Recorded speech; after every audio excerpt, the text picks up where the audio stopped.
Okay, so excuse me. One thing I don't like doing spreads. Okay, I'll show you the reason why I did a spread, and then I'll show you the reason why I don't like the spreads. Same exact reason for both, pretty much. All right. So when you're doing a spread, and we'll update the pricing because we know it went up since this morning. When you're doing a spread, this is annoying. It's not updating properly. So when you're doing a spread, what happens is, come on, just update. 638. All right. Anyway, I don't care. It doesn't matter. When you're doing a spread, what happens is you're you have to know how much the actual pricing is, right? Excuse me. So when I bought this spread, I should have looked at option strat, right? This is a really, really good tool to use to actually monitor how much your option is worth at the time of purchase. I didn't use it because, like an idiot, I didn't realize that I needed it. 638. And let's see if it'll let me. Anyway, all right, doesn't really matter. All right, so this is where it's saying that if it's at 638, this is the value of my contract. 640. I essentially, in order for me to get comfortable where I'm at, I needed to hit 642. That way, I make $100 on my contract because when I purchased this, it might have only been worth like $100, and I purchased them at 130. So I might just get out with like a $30 gain on each one, giving me like $60, only because um I may not get what I'm looking for, $100. As you can see right here, it says I'm up $88. So to get out of this call, what I gotta do is I have to go to my option, and then I have to look over here in this little section over here. It tells you how much people are selling it for and buying it for. This is the difference between the sell and the ask, right? So you're going to get in between the two. Okay. So the reason why it looks like that is because the two sell prices, what the stock is selling for, is $2 difference, and the difference between the two asking prices is $1.38. So they're saying in the middle of those two is going to be 1.68, right? So I'll put in 1.8, even though I don't think I'll get that, but we'll put it in and we'll try to sell both of them. The issue with this is that if the two ask, or whatever they're called, the two people that are selling it, the two sellers, if they're not high enough, and these two are not far, they're pretty much far apart. I need this to be about 130 difference, and then this to be like a 210 difference, right? And then that would give me a 180. Then that way they can sell one to the lowest bidder, right? And then buy one from the I think it's the opposite. I gotta buy one from the lowest, and I gotta sell one to the highest. If I did that right now, it would give me $1.55 if I did it for the market value.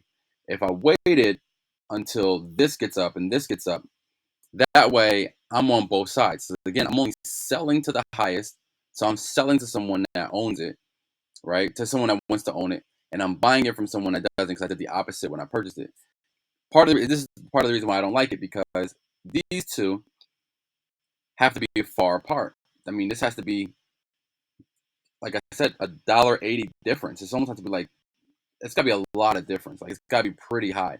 It's going to be really, really hard for me to get it, especially because if you look at it, if it's at 638, what does it say it's worth? Not even 160. If it's at 640, what does it say it's worth? Not even 170. I'm asking for this. So it's going to be almost impossible to get that.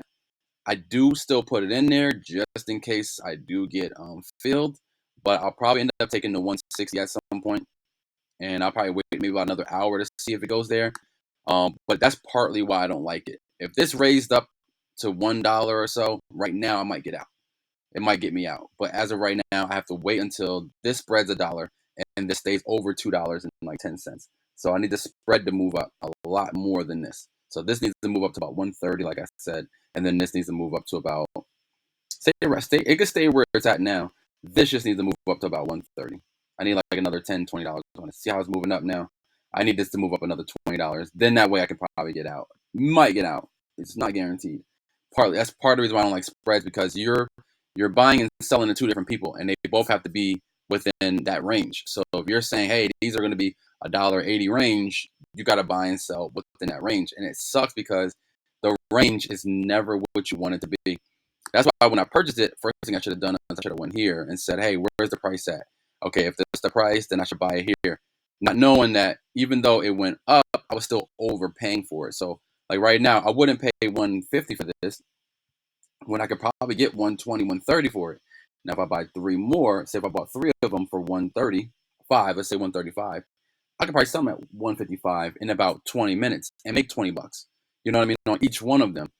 Or even wait for 175. You know what I mean? Wait for it to go up a little bit more. But I'm saying if you pay for what it's worth or pay too much, like if it says this and I pay $1.80 for it, that doesn't mean that I'm actually going to make any money because I have to wait for it to start going past 180 to make any real money. So that's what I wanted to kind of show, that it doesn't make any. That's why I don't really do the spreads, because again, you need two people to be on the same page as you. And just look at this. The price is going up here. But okay, so here we go. Now it's starting to move. See, I said 180, but it didn't get me out. That's because I still need the buyer and the seller on both ends. I can't have just one. I need both. I need both ends to be buyer and seller. So although this is going to the 640, and you saw that I said 208, I still need a buyer and a seller for my spreads. So sometimes what people do is they'll actually sell the spread one piece at a time. So they'll buy the contracts back, the ones they sold, and then they'll sell the ones that they bought later on. And that way they maximize what they make rather than waiting for this type of spread to accumulate money, which is it's going to. But again, 640. If we go to 640, it says it's gonna be worth 168. That only gives me $36. Or that gives me 168. That would give me 129. What was that? $39 on each contract, almost 80 bucks. So that's not a bad deal. You know what I mean? But I still want it. I still want more. I want at least 30%. So that's what I'm aiming for, at least 30%, which would be the 80, which would be nice. But we'll see what happens. So, but I just wanted to kind of put that out there that I was hoping that it would sell while we were talking, but I guess not. So.